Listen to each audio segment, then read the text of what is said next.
Hello दोस्तों, welcome back to my new blog. और मैं दोस्तों आया हूँ कवि सम्मेलन में, उल्लास भव्य कवि सम्मेलन, जैसे कि आप देख ही रहे हो। तो टाइम हो रहा है दोस्तों 8:30।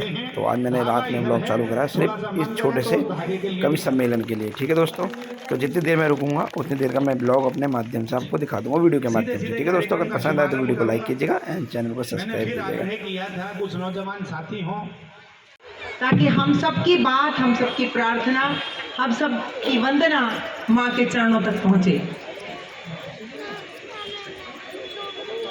देखिए, ये कितनी खुशी की बात है कि अभी हम शब्द का पहला सुमन समर्पित करने जा रहे हैं। और अतुल सुर संधान तुम्हें, गीत विधान तुम्हें, सुर संधान तुम्हें, पुस्तक वीणा धारे कर में, पुस्तक वीणा धारे कर में, मातु विराजी मन मंदिर में, जल थल पवन गगन में। मैं एक बार आग्रह करूंगा हमारे महानगर अध्यक्ष और हमारे संस्था के संरक्षक श्री संजीव शर्मा जी से कि कृपया पटका पहनाकर अतुल गर्ग जी का स्वागत करें।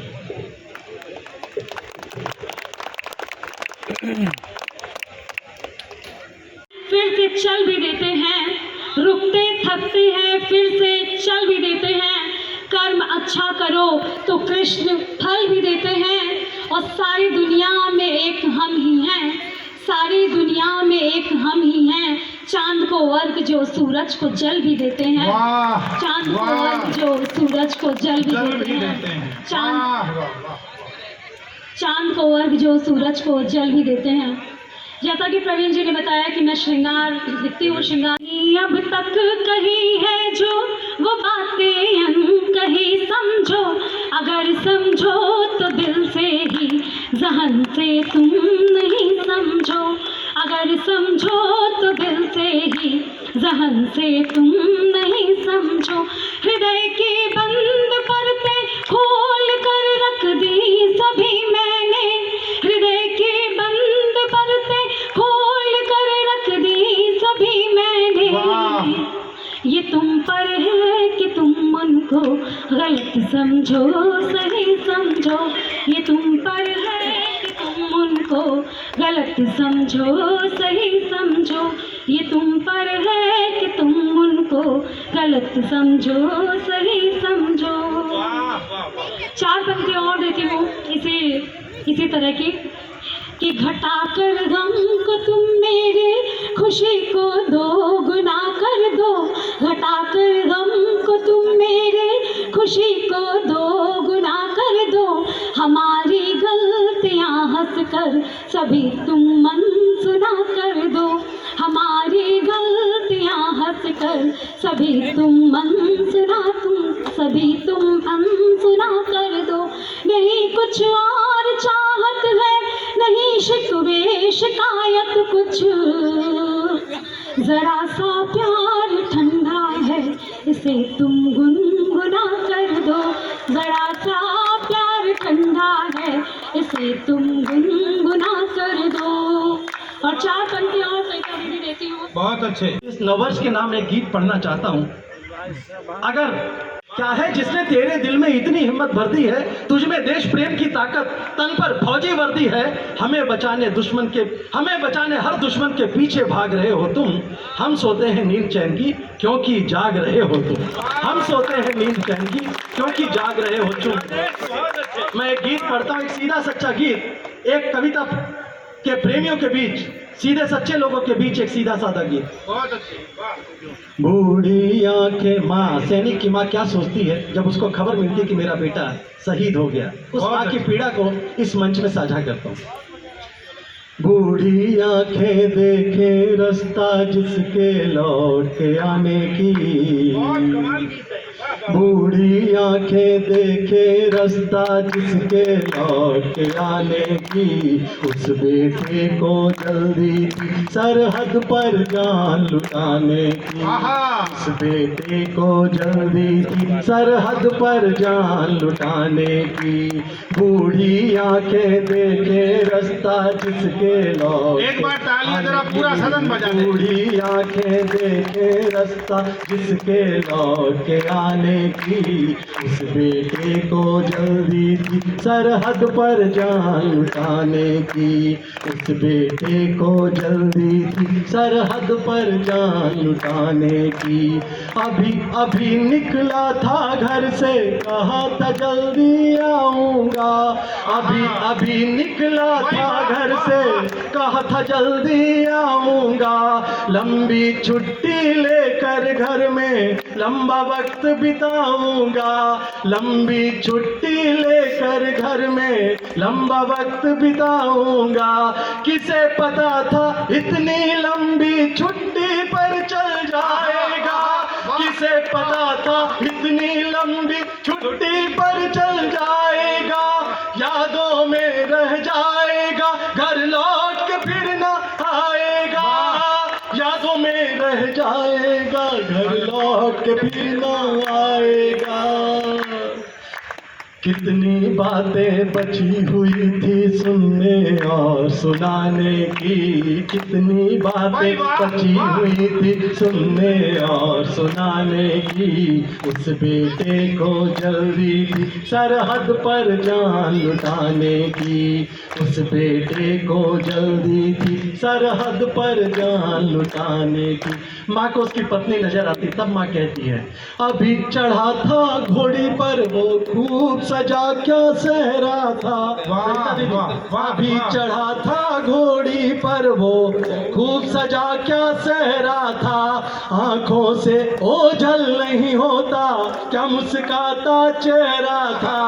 आंखों से ओझल नहीं होता, क्या मुस्काता चेहरा था। उसकी बीवी मान न पाई है अब तक खुद को बेवा। उसकी बीवी मान न पाई है अब तक खुद को बेवा। उसके आंसू पोंछूं या करवाऊं मैं खुद की सेवा। उसके आंसू पोंछूं या करवाऊं मैं खुद की सेवा। कितना चाव जिसे था बच्चों का पापा कहलाने की। कितना चाव जिसे था बच्चों का पापा कहलाने की। उस बेटे को जल्दी थी सरहद पर जान लुटाने की। उस बेटे को जल्दी थी सरहद पर जान लुटाने की। इस गीत को पढ़ते समय मेरे रोम रोम खड़े हो जाते। मैं जितनी बार पढ़ता हूँ मुझे लगता है मैं पहली बार पढ़ रहा हूँ। और जिस मन से आप सुन रहे हैं मैं भावुक हुआ जाता हूँ, तब कहता हूँ माँ को अपना पति दिखाई देता है, उस बेटे का पिता दिखाई देता, तब कहता हूँ उसके बाबा अंदर से रोते बाहर मुस्काते हैं। उसके बाबा अंदर से रोते बाहर मुस्काते हैं शहीद के पिता हमेशा खुद को ये समझाते हैं शहीद के पिता हमेशा खुद को ये समझाते हैं। रक्षा बंधन आएगा छुटकी ये भूल न पाती है। रक्षा बंधन आएगा छुटकी ये भूल न पाती है। रोली चंदन राखी वाली डलिया सदा सजाती है। रोली चंदन राखी वाली डलिया सदा सजाती है। जिसके थे अरमान हजारों छोटी बहन को ब्याने की। जिसके थे अरमान हजारों छोटी बहन को ब्याने की। उस बेटे को जल्दी थी सरहद पर जान लुटाने की। उस बेटे को जल्दी थी सरहद पर जान लुटाने। अंतिम बंद सौंपता हूँ इस गीत का, और मुझे वैसे विदा दीजिएगा जैसे आप अपने शहर को विदा देते हो, तब कहता हूँ। बहुत अच्छा सुना रहे। देश की माटी का मस्त एक शहीद एक दिन में नहीं बनता। शहीदी मेकिंग, बचपन से शहीद बनने की तैयारी करता है, तब वो हंसते हंसते जान पर खेल पाता है। उसकी माँ को उसका वो बचपन याद आता है, तब माँ कहती है, देश की माटी का मस्तक पर तिलक लगाया करता था, देश की माटी का मस्तक पर तिलक लगाया करता था, देश पे मर मिटने के हरदम किस्से गाया करता था, देश पे मर मिटने के हरदम किस्से गाया करता था, कहता था हंसकर हरदम की और तिरंगा आऊंगा, कहता था हंसकर हरदम की और तिरंगा आऊंगा, मरने से पहले लेकिन दुश्मन को धूल चटाऊंगा, मरने से पहले लेकिन दुश्मन को धूल चटाऊंगा, अरे जिससे थी उम्मीद बुढ़ापे की लाठी बन जाने की, जिससे थी उम्मीद मिलकर बजा दीजिए अंतिम पंक्ति बन जाने की, उस बेटे को जल्दी थी सरहद पर जान लुटाने की, बूढ़ी आंखें देखे रास्ता जिसके लौट के आने की, उस बेटे को जल्दी थी सरहद पर जान लुटाने की, उस बेटे को जल्दी थी सरहद पर जान लुटाने की। ये मानेंगे कि कविता के क्रम में, मैं तो ये मानता हूँ कि वो जब बोलते हैं तो ऐसा लगता है कि काव्य पाठ ही चल रहा है, उनका भाषण भी, उनके शब्द भी कविता जैसे ही होते हैं। मैं चाहूँगा कि वो अपनी शुभकामनाएं इस अवसर पर शक्ति समाधान संस्था को अवश्य दें। उल्लास को शुभकामनाएं। परमादरणीय हरिवंश राय, ये हमारे हरिओम पवार जी, और आपने उनको सुनाई है ये पिलखड़ी जी जो हमारे हैं कि कल मैं आपके यहाँ गया था प्रवीण शुक्ला जी, तो मैं ये कह रहा था ये पिलखड़ी की धरती इतनी उपजाऊ है साहित्य से कि वहाँ पर सुमन जी हुए, वागीश दिनकर हुए, और उनका भी नाम चल रहा है थोड़ा बहुत, कुमार विशाल जी का भी आजकल उनका भी नाम सुनने में आता है कभी कभी, ठीक है। और आप तो खैर महान आदमी हुई, और हैं हाँ, और राजनीतिक दृष्टि से भी वहाँ से Rajendra Agrawal member of parliament हुए, वहाँ से निकल, और वहाँ से निकल के दमयंती गोयल मेयर गाजियाबाद हुई, और ये संजीव शर्मा भी कुछ ना कुछ करके ही मानेंगे। लेकिन एक बात है कॉमन, जिंदाबाद, कि पिलखवे से जो निकला उसने ही तरक्की करी, पिलखवे में रह के किसी ने तरक्की नहीं करी। तो कल मैं था वहाँ पर कि वहाँ पर कुछ धरती का कुछ बहुत बड़ा मामला है, तो मुझसे कहा गया है कि मैं शुभकामनाएं दूं, जबकि कहना ये चाहिए था कि मैं शुभकामनाएं आशीर्वाद लूं। तो ये गलतियां कभी कभी सरस्वती पुत्रों से भी होती हैं। अब यार ये शुभकामनाएं इस मौसम में भी तुम मुझसे ही लोगे, मुझे कुछ नहीं दोगे आज भी, कोई बात नहीं, झेल लेंगे गुरु। बहुत बहुत धन्यवाद, बहुत बहुत आप लोगों की कृपा, मोदी जी पे आशीर्वाद बनाए रखना, मेरी चिंता मत करना।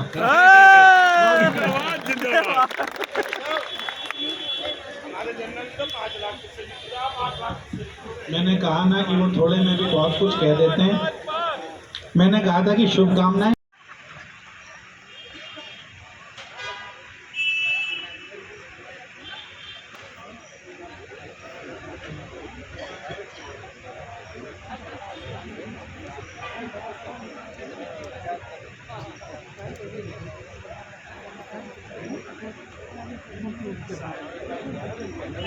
हम सबके लिए बहुत ही खुशी की बात है कि सबकी सदिच्छाएं तो भाई साहब के साथ हमेशा हैं, और हमें गर्व होता है जब जब उन्हें देखते हैं कि एक पंक्ति में उन्होंने कहा, कई बार आते थे और कहते थे कि भाई मुझे तो लोग ये कहते हैं कि अतुल जी वहाँ शादी में गए थे तो ये बताओ कि गोलगप्पे कितने खाए। तो बोले मैं कहीं भी जाता हूँ किसी भी शादी में तो कुछ खाऊं या नहीं खाऊं, पर सबको पता है कि गोलगप्पे ज़रूर खाऊंगा। और ऐसे सहज सरल की कभी लगा नहीं उनको देखने के बाद कि किन किन महत्वपूर्ण पदों पर रहे हैं वो, और आज वो परिवार के सदस्य के रूप में एक यात्रा पर हैं। तो हमारी शुभकामनाएं उनके साथ हैं। बहुत ज़्यादा खुलकर मैं भी कुछ नहीं कहना चाहता इस मंच से, बस यही कहूँगा कि हमारी सद्भावनाएं उनके साथ हैं और उनके साथ रहेंगी। हमें खुशी है कि उन जैसा एक महत्वपूर्ण व्यक्ति इस यात्रा पर सफर पर आगे बढ़ रहा है और ईश्वर उनको कामयाब करे, इतना पर्याप्त है। मैं क्रम आगे बढ़ाता हूं। बहुत अच्छे तेज बाबू। जब मैं ग्वालियर में रहता था और भारतीय राजनीति पर दृष्टि डालता था तो एक ही बात समझ में आती थी कि पप्पू को देश कैसे सौंप दें। यहां आके पता चला कि पप्पू भी पहलवान है। वही बहुत अच्छे।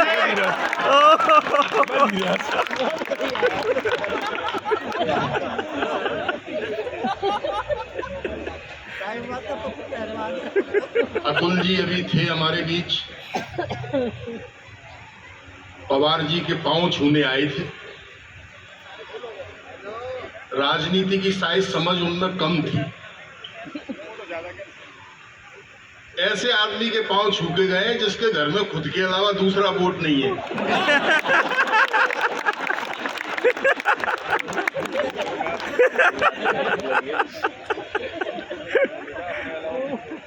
कोई बात नहीं है, आप बीच में ऐसे ही बोलते हो मालूम। पहले मैं आपको विश्वास दिला दूं, मैं अच्छा कवि हूं। तालियां बजाते रहोगे और अच्छे हो जाओगे तो यहां तक रहूंगा, वरना मेरा स्थान मेरा इंतजार कर रहा है। शुरू में जिस तरह से सूंबड़ेपन से आप सुन रहे थे तो मुझे तो ऐसा लग रहा था कि यहां से चलूं और रामायण गीता लेके तिहाड़ चला जाऊं।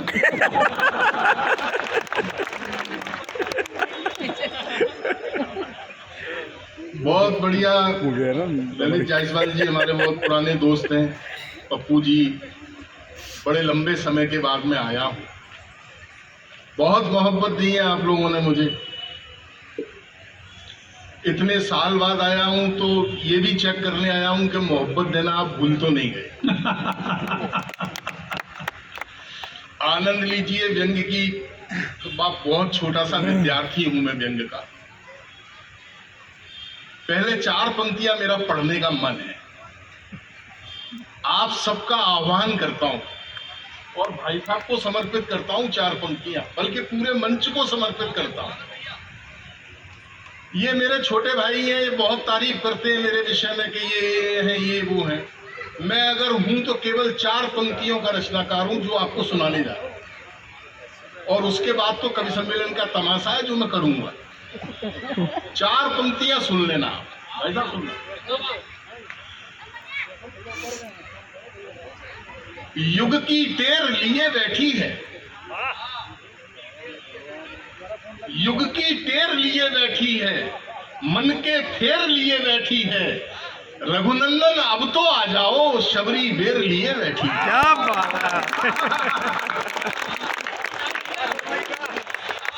एक बार फिर मैं आप सबका आह्वान कर लिया मैंने 4 पंक्तियों से।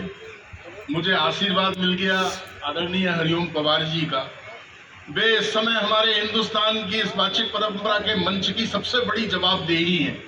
हम उनसे मजाक कितना भी कर लें, लेकिन जब इस कवि सम्मेलन का इतिहास लिखा जाएगा और उस इतिहास पर अगर कोई शिखर बनाया जाएगा और उस शिखर पर अगर कोई कलश रखा जाएगा तो वो कलश होगा डॉक्टर हरिओम पवार। उनके सानिध्य में खड़े होना, बैठना, पढ़ना, आने वाली पीढ़ियां हमें इस रूप में पहचानेंगी कि ये तेजनारायण शर्मा वो हैं जो डॉक्टर हरिओम पवार के सानिध्य में बैठने की पात्रता रखते थे। वाह वाह वाह वाह। मैंने कहा मैं व्यंग का विद्यार्थी हूँ, व्यंग के लिए कहीं नहीं जाना पड़ता। दृष्टि खुली रखिए, व्यंग हमारे आसपास बिखरा हुआ है।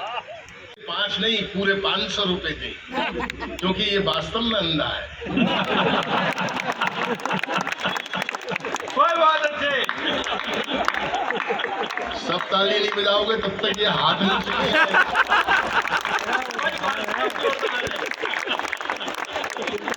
आनंद से रहिए, आप जरा खुल के रहिए, अच्छी बात पर तालियां बजाते रहिए। समझ में आया ये लहजा? समझ में नहीं आया मैं फिर समझाता हूँ, और पप्पू भैया अगर समझ जाओ तो मुझे समझा देना कि आपकी समझ में आ गया। ये मत देखना कि मैं कह क्या रहा हूँ, आप तो बस ये देखना कि मैं किस अदा से कह रहा हूँ जी।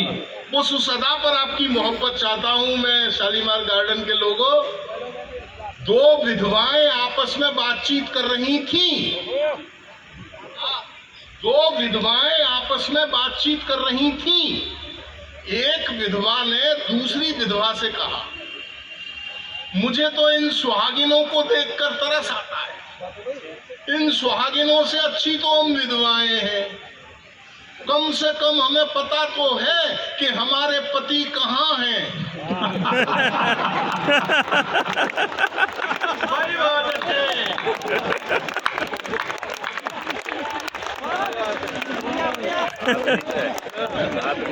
ये पीछे के लोग क्या, आप लोगों के हाथ अगर किसी अन्य काम में व्यस्त ना हो तो ताली बजा सकते हैं।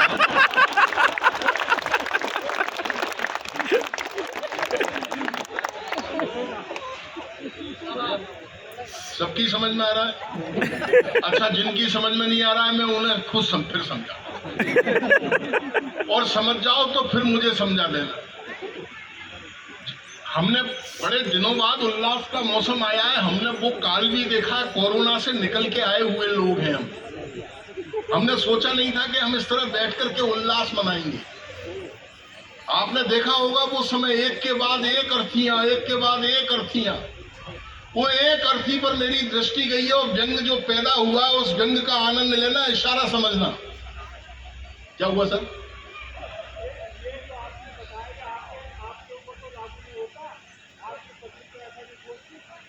वही तो सोचती है, उसी का ही तो रोना रो रहा हूँ। आप क्या समझ रहे हैं?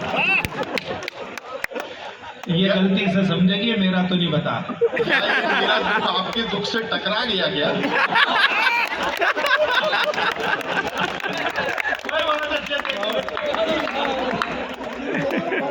कितना मुंह लटका के पूछा है, बोले आपने ऐसा किया। ये रिश्ते में मेरे साड़ू भाई है। साड़ू जानते हो आप लोग? ऐसे दो व्यक्ति जो एक ही काउंटर पर ठगे जाते।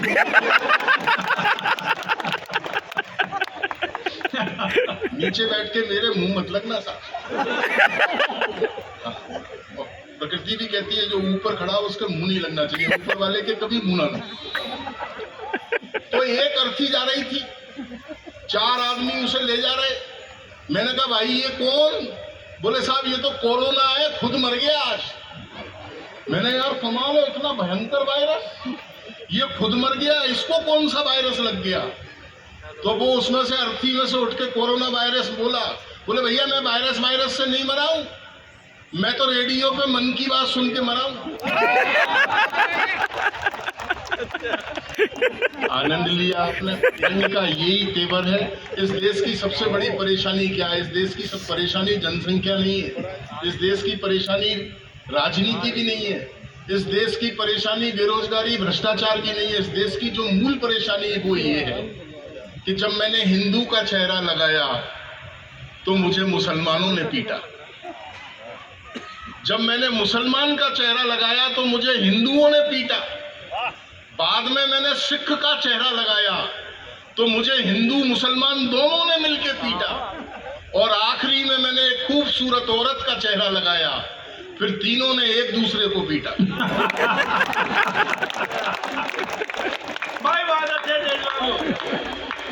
ये आनंद है, ये व्यक्ति का मजा है।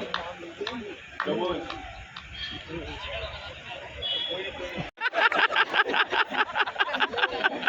शुक्र है कि वो बड़े हैं, उन्होंने तर्जनी नहीं दिखाई।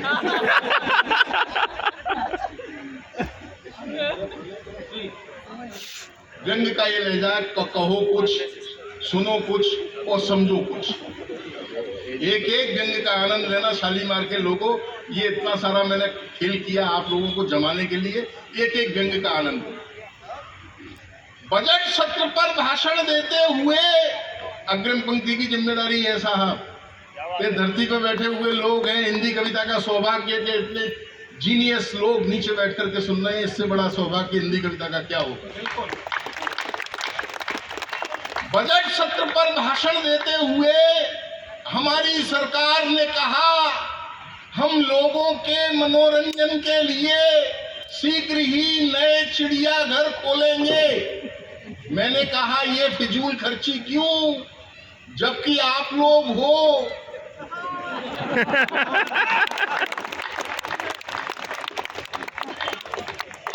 आनंद लेना दोस्तों, जहां व्यंग समझ में आ जाए मुझे भी समझा देना कि बस आपकी समझ में व्यंग आ गया। सरकार पर बड़े बड़े आरोप लगते हैं कि सरकारें ये नहीं कर रही, सरकारें वो नहीं कर रही। सरकार बहुत कुछ कर रही है, आप लोग देख नहीं पाते। मैं देख लेता हूं तो मैं दुनिया को दिखाता हूं। सरकार इससे ज्यादा क्या करे। सरकार ने अभी पिछले दिनों 3000 करोड़ रुपए खर्च करके सरदार वल्लभ भाई पटेल की 142 फीट ऊंची मूर्ति बनवा दी और दुनिया के सारे स्टैचू एक झटके में छोटे कर दिए। अब सरदार वल्लभ भाई पटेल स्मारक स्थल से ही देख के बता देंगे कि अच्छे दिन कितने किलोमीटर रह गए।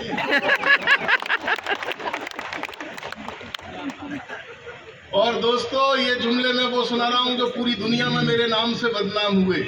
महिलाएं बैठी हैं, एक जुमला आपकी अदालत में रखता हूं, कहने का सलीका देखना। टेलीविजन वालों, अगर सीरियल सालों साल घसीटना था तो इसका नाम दिया और बाती की बजाय अखंड ज्योति रख लेते। व्यंग हमारे आसपास बिखरा हुआ है और दोस्तों, इस हिंदुस्तान में इससे बड़ा व्यंग क्या होगा। आज की रात भूल जाना मैंने क्या कहा, एक व्यंग याद रखना, ये चुनावों का समय है, इससे बड़ा व्यंग नहीं सुना होगा आपने। सूर्योदय लाने का वादा वे लोग कर रहे हैं, सुनना मंच। सूर्योदय लाने का वादा वे लोग कर रहे हैं जिनके खुद के चुनाव चिन्ह लालटेन हैं।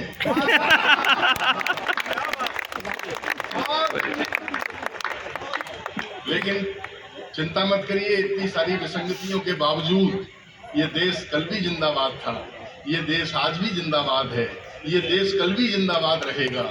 इस देश का कुछ नहीं बिगड़ना। अगर इस देश का कुछ बिगड़ा है तो ये बिगड़ा है कि मैं खुद बिगड़ा। अगर मैंने खुद को सुधार लिया तो ये देश अपने आप सुधरने के क्रम में आ जाएगा। इंग्लैंड अपने वैभव से सबको पछाड़ रहा है, अमेरिका अंतरिक्ष में झंडे गाड़ रहा है, जापान 11वीं विंडो के नजदीक खड़ा है, ऑटोमोबाइल्स में जर्मनी का जादू तगड़ा है, इधर चीन ने पूरी दुनिया में अपना प्रोडक्ट उतारा और एक हम भारतीय हैं कि मुंह में गुटखा दबाकर अभी तक यही पूछ रहे हैं कि कटप्पा ने बाहुबली को क्यों मारा। भाई तालियां जरा जोरदार होनी चाहिए। ये व्यंग बात तो शानदार विचार जो पूरे मंच की को भी पसंद है और तेज बाबू की एक प्रतिनिधि रचना है, उसका वो काव्य पाठ बना के रख दे दो रोटी। ये मेरा बड़ा घनिष्ठ दोस्त है, पड़ा हुआ जो खा लो। इसके रहते हुए कभी मुझे दुश्मनों की आवश्यकता नहीं पड़ी। पुलिस पर रचना सुनवा रहा है और उस यूपी में सुलवा रहा है जिसकी पुलिस ठाई ठाई करके कर देती है। मैं मध्य प्रदेश की जिस पावन धरती से आता हूं उसका नाम है चंबल।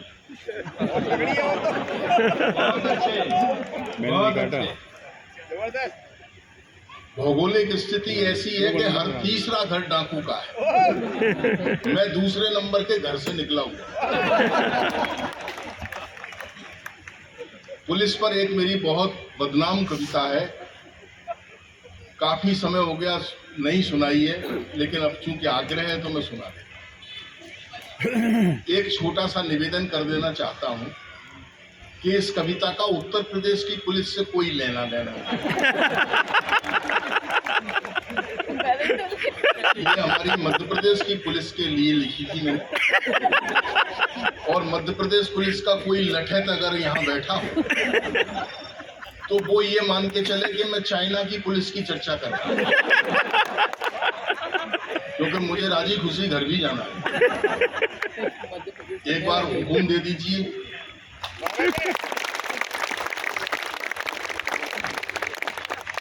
सर्वेश ताली बजाओ तो। पीछे मंच पे देखना पड़ता है, वरना यहाँ मैं समर्थन लुटाता रहूं, वो उधर मतपेटी लुट जाए। आनंद लीजिए, ये सब मैं करता रहूंगा। बिटिया दोनों बैठी हैं। इसमें एक शब्द आता है कोतवाली। आप लोग समझते हैं कोतवाली का मतलब? बस आनंद लेना, जहां अच्छा लगे ठहाका आना चाहिए। मैं हरिओम पवार जी तक की यात्रा के लिए एक प्लेटफॉर्म तैयार करने खड़ा हूं।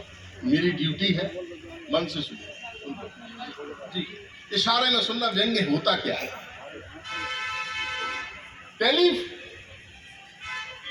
टेलीफोन की घंटी घनघनाई, मैंने रिसीवर उठाकर कहा कौन है भाई, बात प्रारंभ हो गई गाली से, हम समझ गए फोन है कोतवाली से।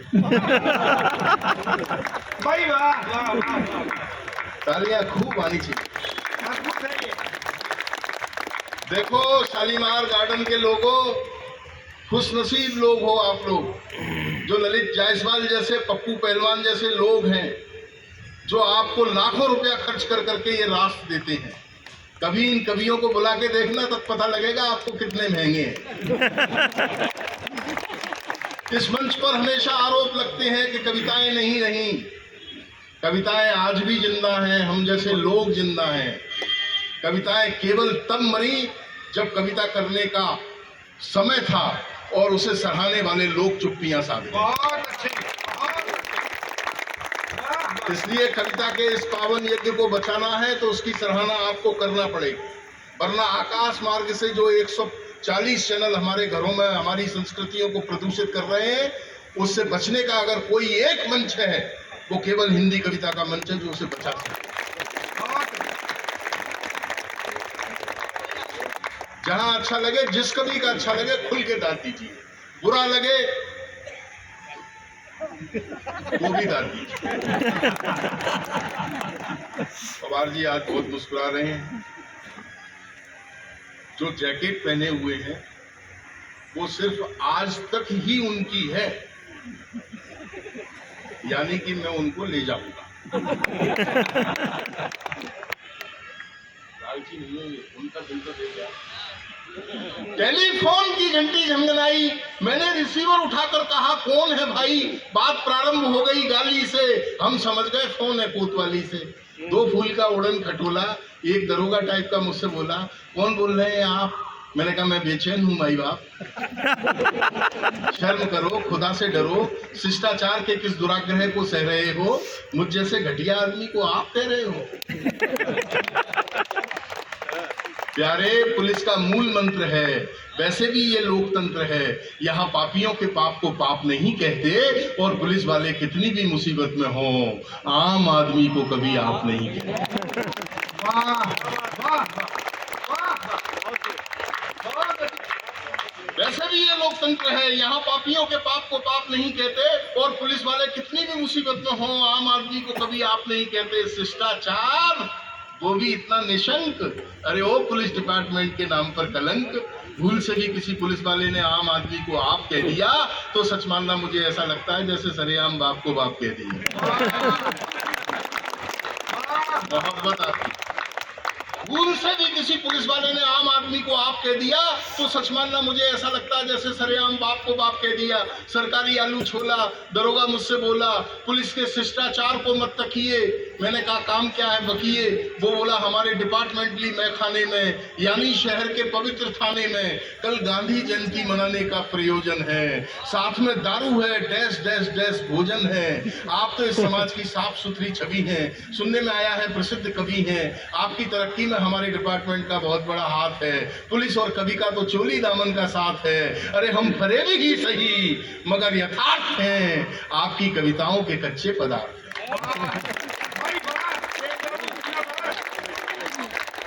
अरे हम फरेबी ही सही मगर यथार्थ हैं, आपकी कविताओं के कच्चे पदार्थ हैं। पुलिस और कवि के पुराने रिश्ते को निभाओ प्यारे, कल सुबह थाने चले आओ। पुलिस और कवि के पुराने रिश्ते को निभाओ प्यारे, कल सुबह थाने चले आओ। दोस्तों, हिंदुस्तान की व्यंग्यधारा का एक बहुत अदना सा कवि इस पूरे सिस्टम को गाली देता है। मेरा गाली देने का तमीज, तहजीब और इशारा अगर आपकी समझ में आ जाए तो एक बार दोनों हाथ खड़े करके मुझे बताना, कब पंक्तियां सुन लो। दरोगा जी चुप हो गए अपनी बात भोंक कर, लेकिन श्रीमती जी बोली चौंक कर, क्या सुन रही हूँ, गांधी जयंती वो भी थाने में, यानी खुशबूदार अगरबत्ती गुसल खाने में। बहुत अच्छे। क्या सुन रही हूँ, क्या सुन रही हूँ, गांधी जयंती वो भी थाने में, यानी खुशबूदार अगरबत्ती वो भी गुसल खाने में। मैंने कहा है मेरे चौपट भविष्य की स्वर्णमयी लंका।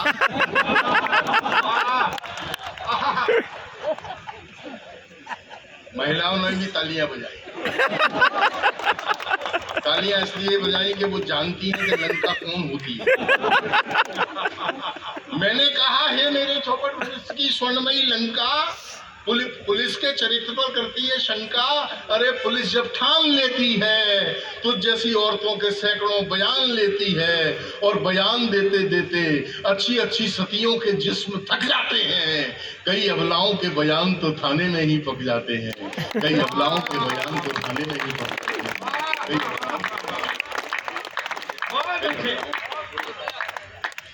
श्रीमती जी की अपने मौलिक विचारों से एकदम फाइट हो गई, और भगवती एक उदाहरण में ही राइट हो गई। पुलिस वाले मुझे इज्जत से बुला रहे हैं, इसी स्वप्न में खोए खोए उस रात हम पूरे राष्ट्रीय सम्मान के साथ सोए। ताली बजाओ, यहाँ बजती है।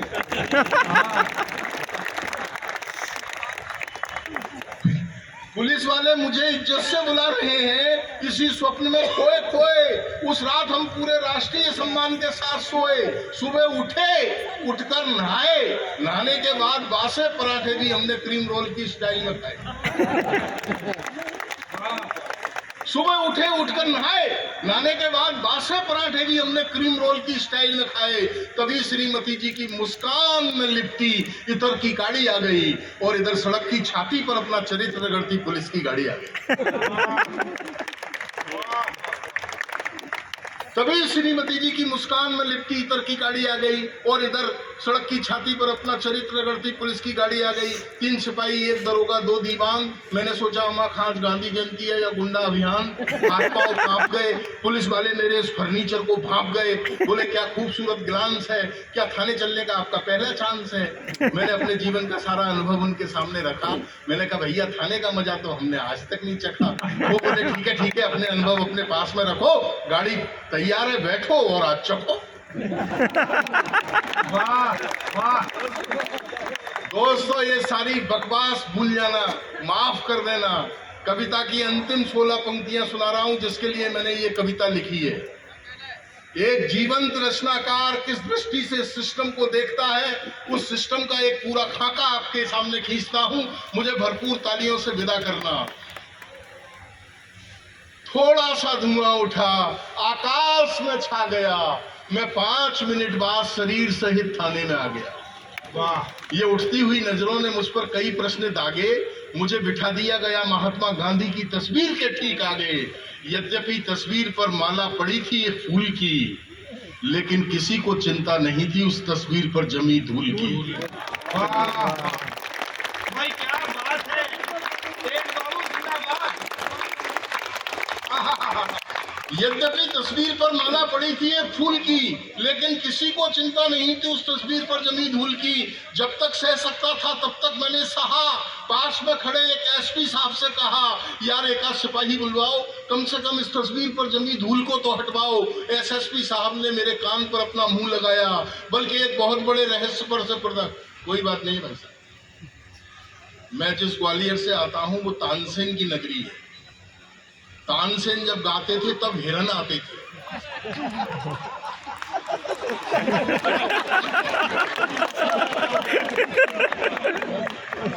अब मैं गा रहा हूं। तुलसीदास जी इसी विषय पर मेरे लिए चौपाई भी लिख गए हैं कि सकल पदार्थ हैं जग माही, कर्महीन नर पावत नहीं। वो भी सुधी श्रोता ही है। थोड़ा सा धुआं उठा, आकाश में छा गया। मैं 5 मिनट बाद शरीर सहित थाने में आ गया। ये उठती हुई नजरों ने मुझ पर कई प्रश्न दागे। मुझे बिठा दिया गया महात्मा गांधी की तस्वीर के ठीक आगे। यद्यपि तस्वीर पर माला पड़ी थी एक फूल की, लेकिन किसी को चिंता नहीं थी उस तस्वीर पर जमी धूल की। जब तक सह सकता था तब तक मैंने सहा। पास में खड़े एसएसपी साहब से कहा, यार एक आध सिपाही बुलवाओ, कम से कम इस तस्वीर पर जमी हुई धूल को तो हटवाओ। एसएसपी साहब ने मेरे कान पर अपना मुंह लगाया, बल्कि एक बहुत बड़े रहस्य पर से पर्दा हटाया। बोले, शर्मा जी, गांधी जी तो भारतीय संस्कृति के हर रंग में रंगे हैं, अपने थाने में पिछले 75 सालों से टंगे। बोले शर्मा जी, गांधी जी तो भारतीय संस्कृति के हर रंग में रंगे हैं, अपने थाने में पिछले 75 सालों से टंगे हैं। हमने प्रतिवर्ष गांधी की जयंती मनाई है, लेकिन ये धूल पिछले 75 सालों से हमने जानबूझकर नहीं हटाई। कमाल है, देशबाबू जिंदाबाद। लेकिन ये धूल पिछले 75 सालों से हमने जानबूझकर नहीं हटाई है। भले ही एसएसपी साहब सच्चाई ना कहने का भार सह रहे हो, लेकिन मुझे ऐसा लग रहा था जैसा प्रत्यक्ष रूप से कह रहे हो कि शर्मा जी, हम इस जलती हुई आग पर अपने हाथ कैसे सेक लेंगे।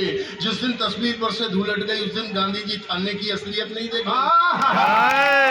बहुत